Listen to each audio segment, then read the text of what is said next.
এক বাবা এসে বললেন, উমরে ফারুক আমার ছেলে কথা শোনে না, বেয়াদব। উমরে ফারুক ছেলেরে ডাকলেন, বাবা তুমি তোমার আব্বাজানের কথা শোনো না, এটা তো কবিরা গুনাহ। ছেলে বলে, উমরে ফারুক সব দায় দায়িত্ব আল্লাহ ছেলে মেয়েদেরকে দিয়েছে, বাবা মাকে কোনো দায়িত্ব দেয় নাই? উমরে ফারুক বললেন, অবশ্যই দায়িত্ব দিয়েছে।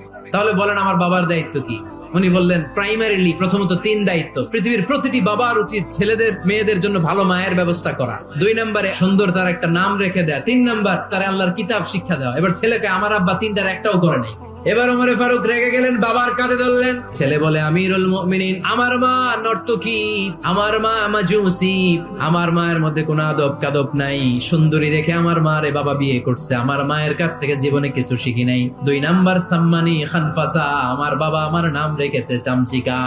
ওয়ালাম ইউআল্লিমনি হারফাম মিন কিতাবিল্লাহ, আমিরুল মুমিনিন, শুধু তাই না, আল্লাহর কোরআনের একটা অক্ষর আমার বাবা কোনোদিন আমারে শিক্ষা দেয় না। উমর ফারুক রেগে গেলেন, এবার বাপের কান্দে ধইরা মারতে শুরু করলেন। তুই ফুলার নামে